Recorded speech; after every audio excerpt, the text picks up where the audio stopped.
What's up, everybody? It's Luke James, not the singer. If you're looking to get your music reviewed, you can hit up this email that's right here. But today I'm going to hit you up with my thoughts and opinions on this EP from Took Cross called Socially Distant.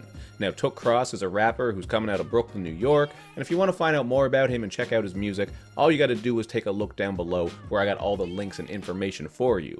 But as the title of this project suggests, you are getting a little bit of a COVID-19/quarantine theme here. You'll pick up on this on the opening track called 8 p.m. in Bed. This song actually begins with some voice clips that break down the restrictions being placed upon us, and then over a mellow backdrop, Took Cross is rapping about his feelings and just different thoughts that are going through his head during this quarantine. He speaks on how social media can be a bit of a distraction. One minute you're seeing fat asses, the next minute you're seeing stories of death, just that constant bombardment of information. He speaks on the struggles of keeping relationships going during this quarantine. We all know how hard that can be because we can't see everybody we want to see or go to the places we want to go. And he also speaks on how difficult it can be to be an essential worker during this time.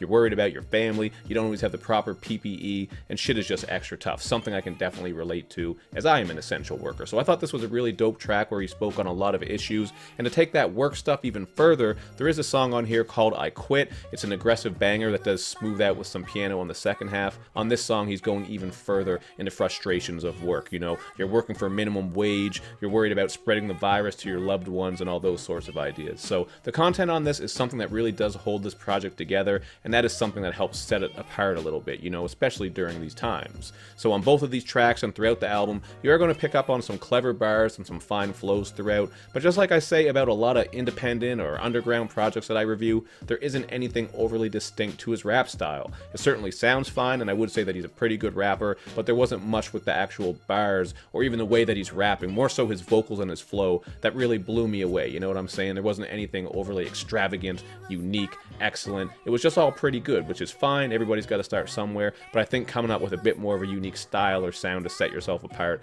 is something that would apply here. But overall, it's still a pretty solid EP. Really, I thought the blandest moment would be Essential Love Story, because this one is pretty much a non-distinct, cookie-cutter love song, you know what I mean? The only thing about it that's kind of interesting is how it does tie in the COVID-19 themes, but sonically it is pretty dry.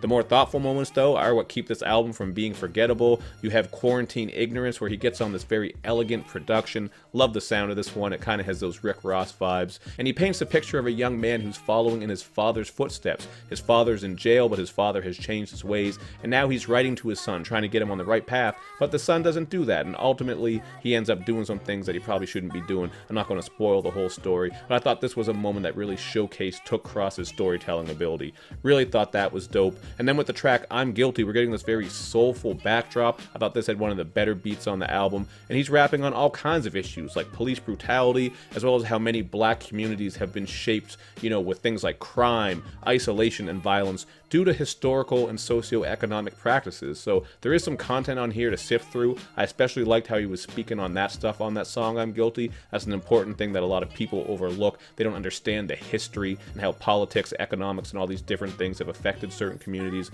Really powerful. And then on Only Way Out, he actually speaks on how his patriotism has kind of changed due to the current state of things. Just seems like things are getting worse and worse these days. But this is another track that's not overly distinct. And on the production side of things, I thought it did sound a bit dated. So wasn't one of my least favorites, certainly wasn't one of my favorites, but even still, man, he's showing some introspection and thoughtfulness throughout this album, which is really one of his strong points. I just think mixing things up a bit more would really help him stick out from the crowd.